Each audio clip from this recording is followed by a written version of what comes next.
హరి ఓం.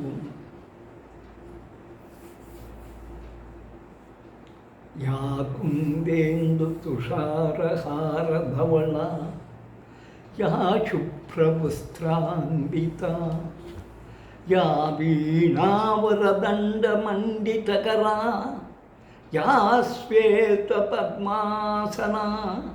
యా బ్రహ్మాచ్యుత శంకర ప్రభృతిభిర్దేవై సదా పూజితా సా మాం పాతు సరస్వతీ భగవతి నిశేష జడ్యాపహ.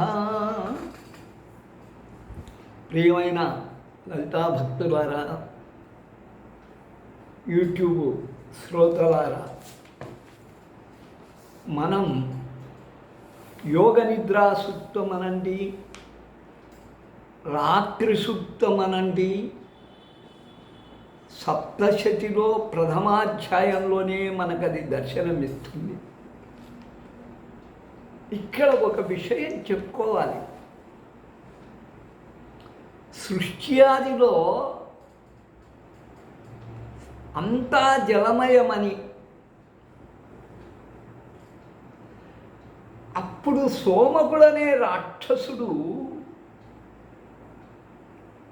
వేదముల వల్ల కదా మా రాక్షసులకు బాధ కలుగుతుంది అని, ఈ వేద సాహిత్యాన్నే లేకుండా చేస్తే ఆ చట్టాలు మనకు వర్తించవు అని వేదములల్లా కూడా సముద్రంలో విసిరివేయడం జరిగింది.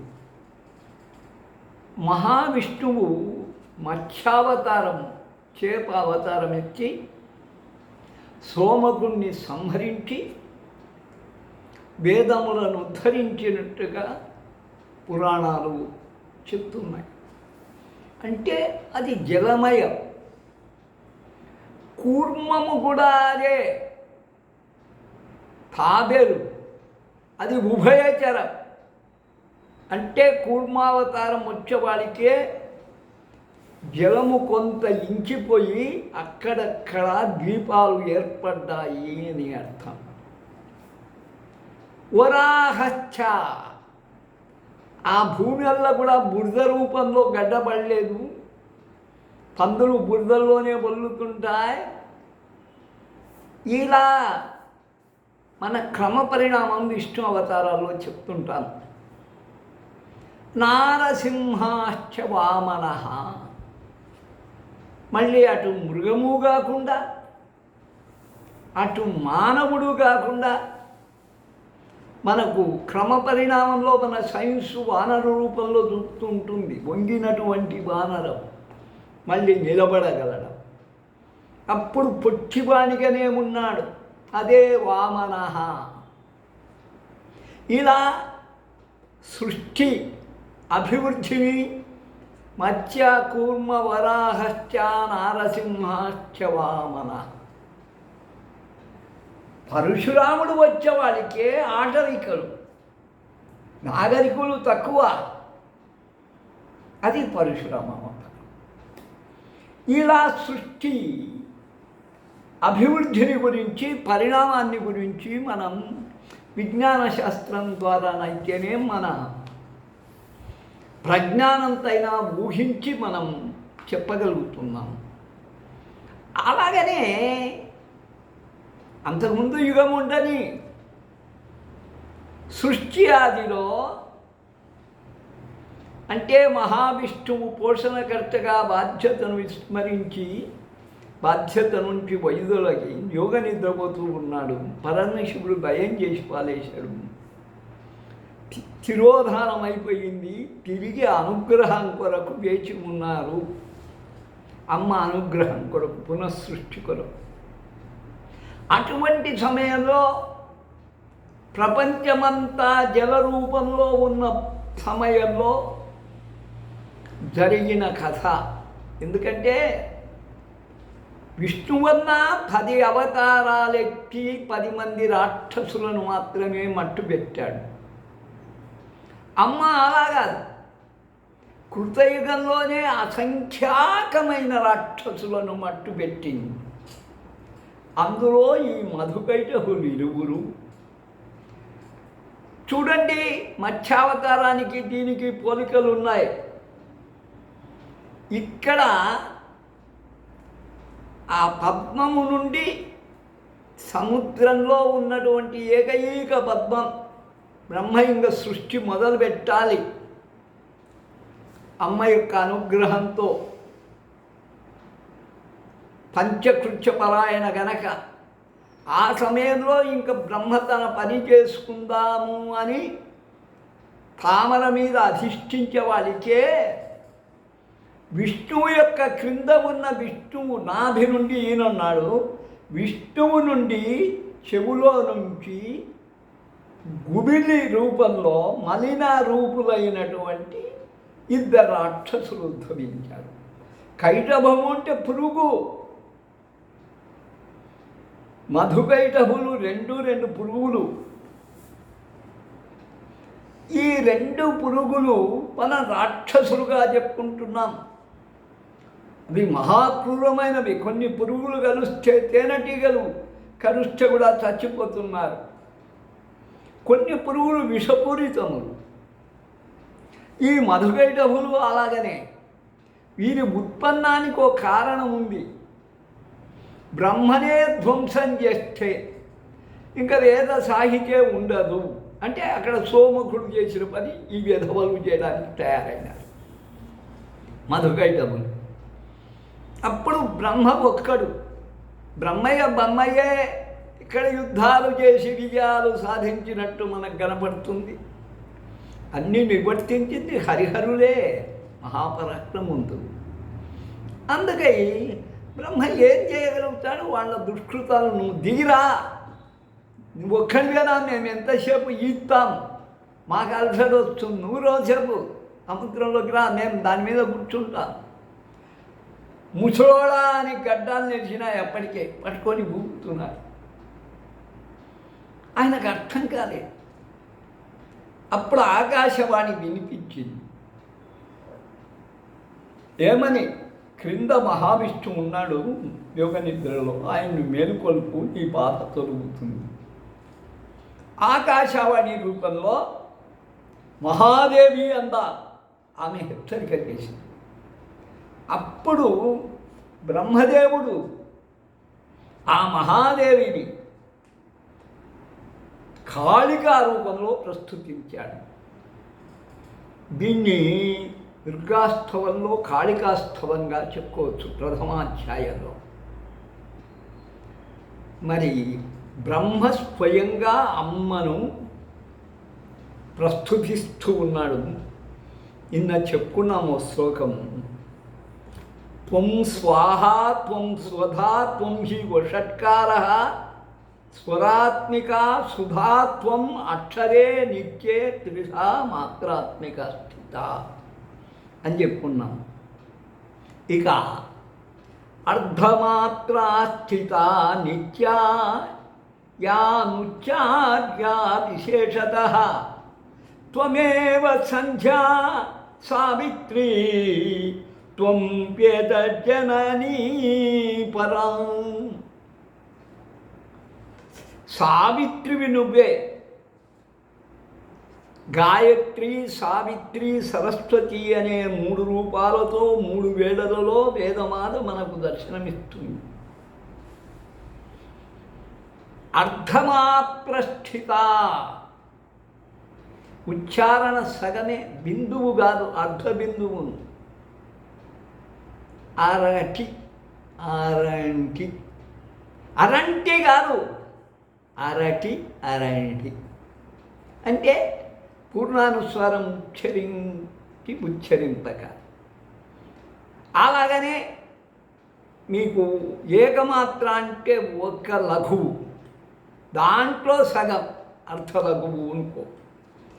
అమ్మవారు నిత్యా యా నుచ్చార్యా విశేషత, ఉచ్చారణలో విశేషం కలిగినటువంటి అర్ధమాత్ర స్థిత ఆమె. త్వమేవ సంధ్య, త్రికాలములలో పూజలందుకునే వేదమాతవు నువ్వే. సావిత్రివి నువ్వే, సరస్వతివి నువ్వే. త్వం వేదజననీ పరా, బ్రాహ్మి అనవాలి ఆమెను. వేదములకు తల్లి, సర్వము నువ్వే అమ్మ. త్వం యైతద్ధార్యతే విశ్వం, త్వం యైతత్సృజ్యతే జగత్, త్వం యైతత్ పాల్యతే దేవి, త్వం అచ్యంతే చ సర్వదా, త్వం అచ్యతే చ సర్వదా.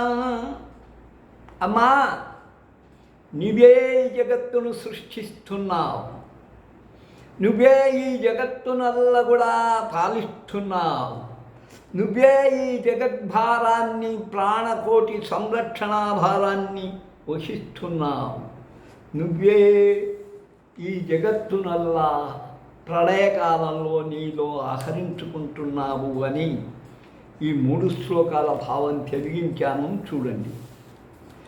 అమరులు మెచ్చు స్వాహాగారమే నీవు.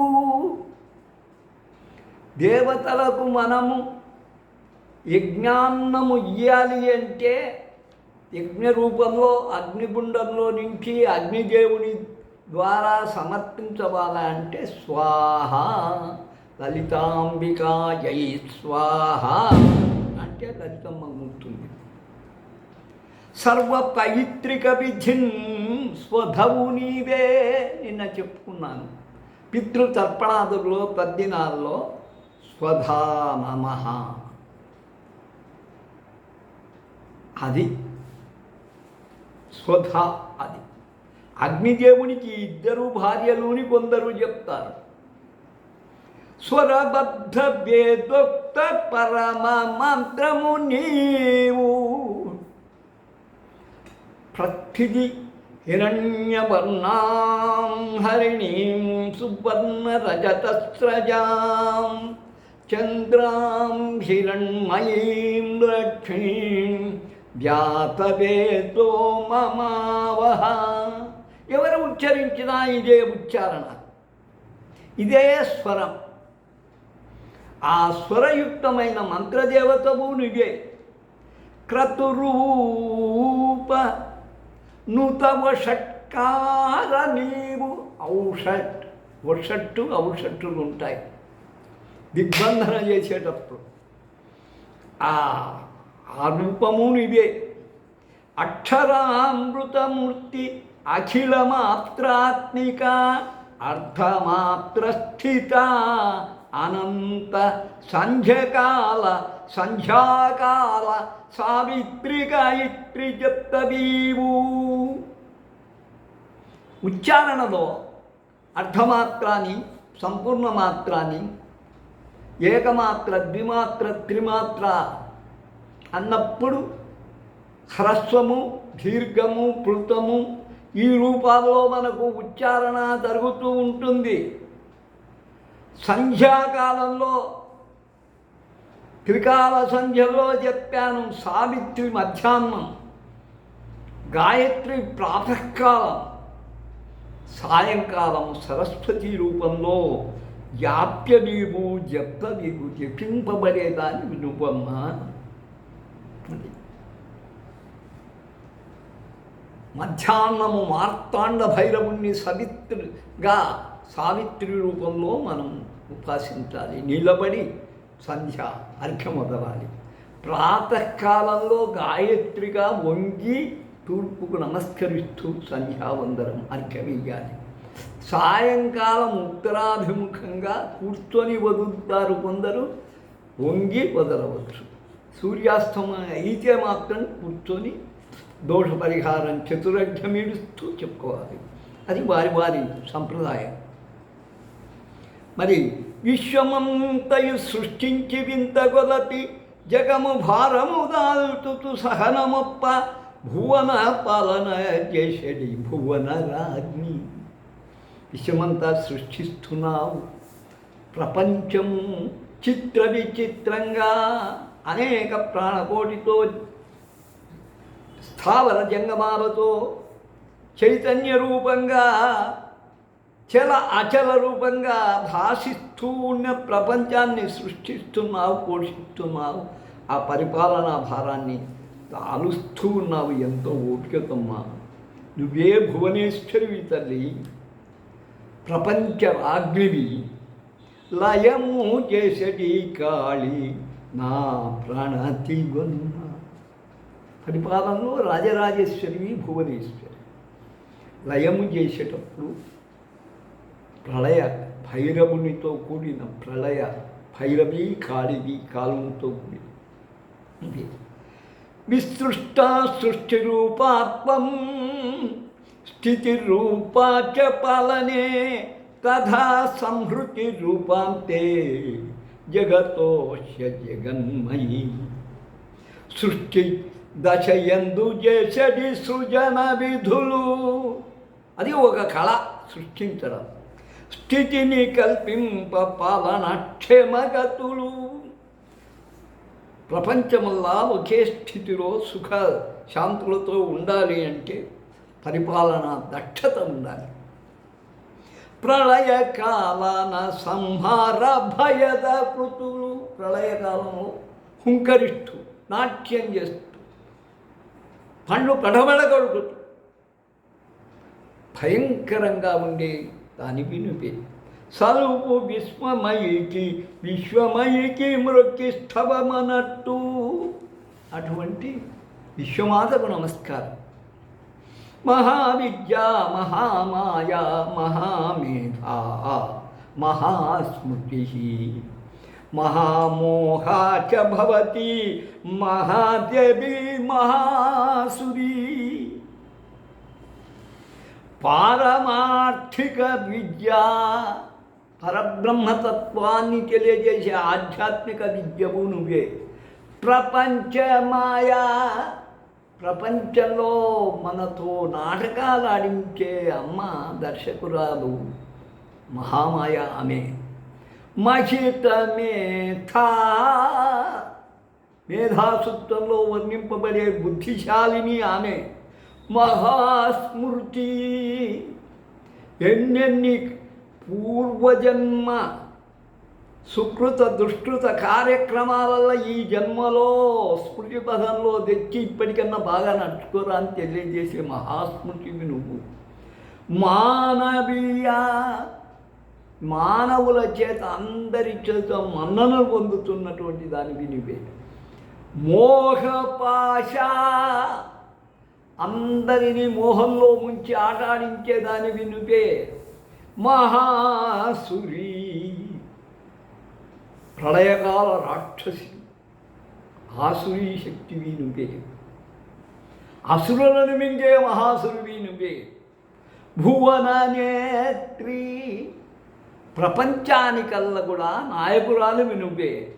శంకరార్థాంగి మాశేషి శరణు శరణు. పరమేశ్వరుని సదాశివుని అర్థాంగివైన ఓ మాత, నీకు నమస్కారమమ్మా అని బ్రహ్మ మొరపెట్టుకుంటున్నాడు. ప్రకృతిస్త్వం హి సర్వశ్చ గుణత్రయ విభావిని.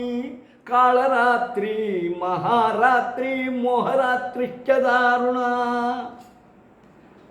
ప్రకృతి స్వరూపాన్ని నువ్వే. గుణత్రయములు సప్త రజ తమో గుణములనే 3 గుణాలను విభజించి ప్రవేశపెట్టేదానివి నీవే. కాళరాత్రి మహారాత్రి మోహరాత్రిశ్చ దారుణ. రాత్రులు ఎన్ని విధాలో చెప్పలేను. కాళరాత్రి అంటే నల్లనైన రాత్రి. మరి కృష్ణుడు పుట్టింది కూడా కాళరాత్రే. నృసింహావిర్భావము కొందరు తెల్లవారుజామున అంటారు, అర్ధరాత్రి అంటారు. మహారాత్రి అదే శివరాత్రి. మోహరాత్రి అంటే కృష్ణుడు పుట్టింది చూడండి, అందరూ మూర్ఛపోయారు. వాకిళ్ళు తెరుచుకున్నాయి, దారిచ్చిన్నాయి, యమున దారిచ్చింది, వెళ్ళాడు. రేపల్లెలో బిడ్డను ఉంచాడు, అక్కడ పుట్టినటువంటి మహామాయని తెచ్చాడు. దారుణ, భయంకరమైన రాత్రి కూడా నువ్వే. అదే ప్రళయ రాత్రి. ఇలా ప్రళయరాత్రివి, బ్రహ్మ ప్రళయరాత్రివి, భయంకర మోహరాత్రివి, దారుణ రాత్రివి అన్నీ నువ్వేనమ్మా అని చెప్తూ సత్వరాజసతామస శక్తి వగుచు. ప్రతి దేవాలయంలో చూడండి 3 ఉంటాయి. తమంస్తు ఏమి ఏనుగా, నా అంత బలవంతమైన జంతువు లేదని. రాజస్ అనేది దాని మీద కుప్పించి నిలబడగలుగుతుంది, పుచ్చ మీద భేదిస్తూ. అది రాజసు. సత్వం ఏమిటి? ఆ మహాభయంకరమైనటువంటి మృగరాజును కూడా 2 కళ్ళాలు వేసి స్వాధీనం చేసుకుంటుంది. సర్వదమనుడు అని భరతునికి పేరు. పులులతో సింహాలతో ఆడుకున్నాడు సింహదమనుడు. అలా 3 రూపాలలో వెలిసే తల్లివి నువ్వు. ప్రకృతి సౌందర్య సంస్థువమునగుచు, ప్రకృతి సౌందర్యంతో ప్రకృతి రూపంలో స్తోత్రం పొందే దానివి నువ్వే. ఇంకా కాళరాత్రి, మోహరాత్రి, మహారాత్రిగా వెలసి భయతమయి ఒప్పు రాత్రి దేవతను గొలతు. అట్టి భయంకరమైన ఆ రాత్రి దేవతే ఇక్కడ రాత్రి సూక్తం. త్వం స్త్రీ,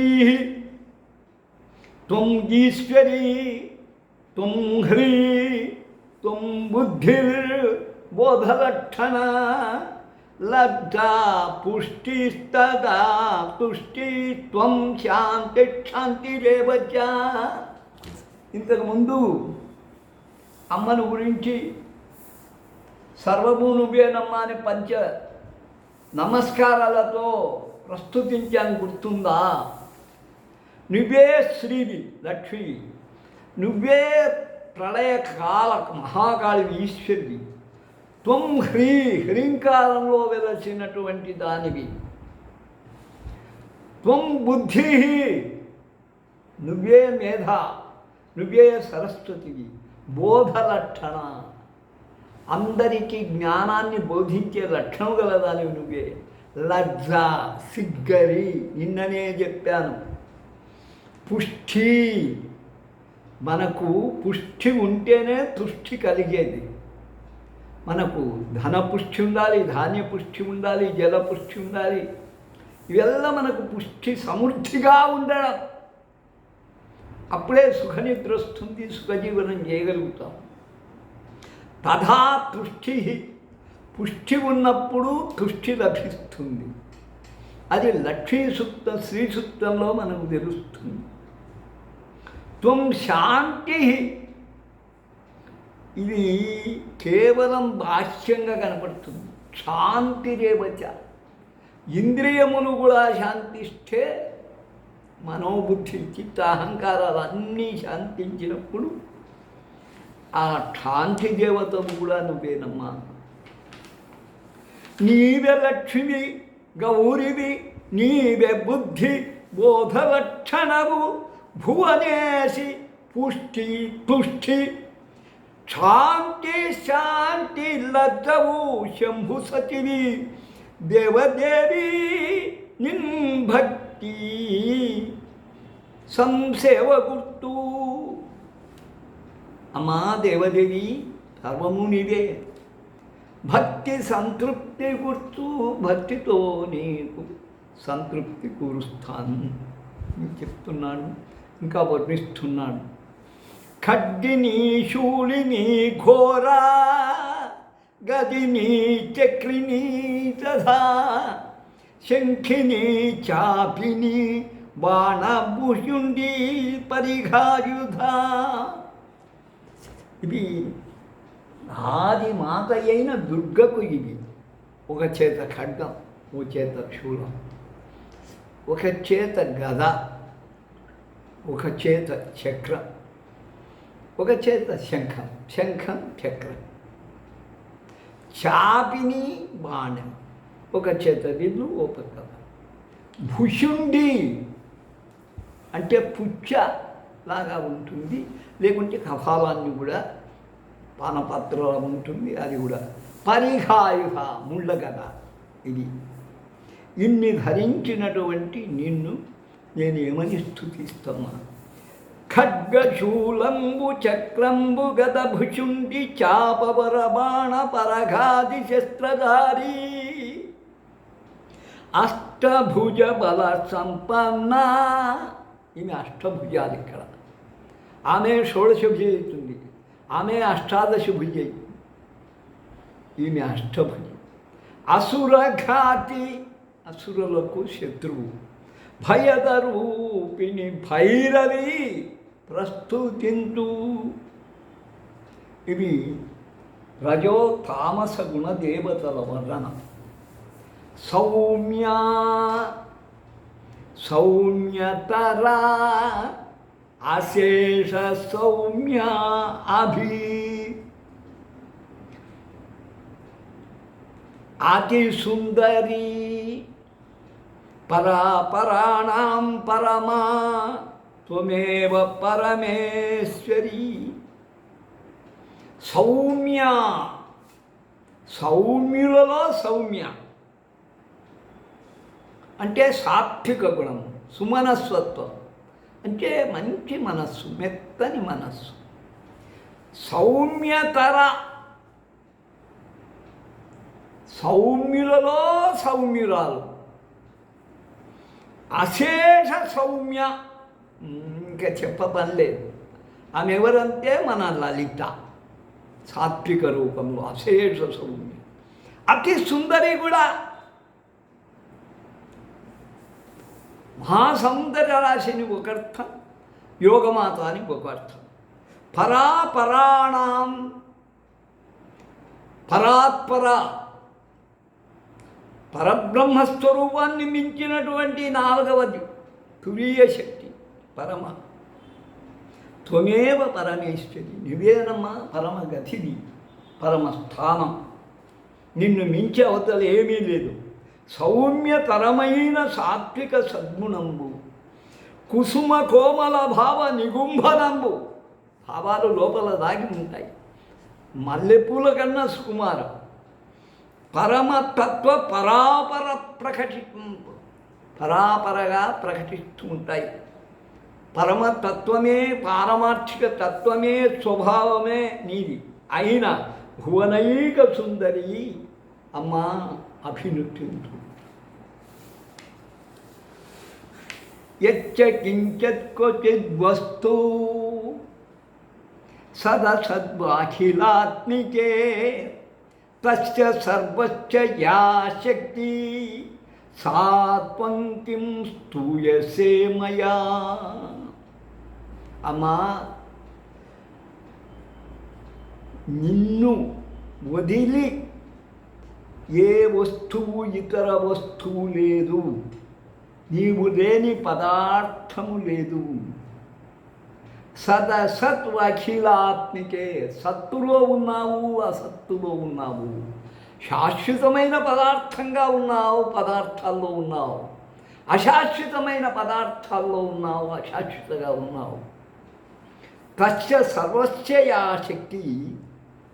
మరి అక్కడ ఉన్నటువంటి ఆ శక్తి నీవేగా. స్థూయసే మయా, పొగడబడుతున్నావు. మరి నిన్ను కిం స్థూయసే మయా, నేనేమని పొగడగలను? అఖిల తత్వస్వరూపిణి అంతరాత్మ. అఖిల పదార్థాల్లో ఉంటూ ఉన్నావు.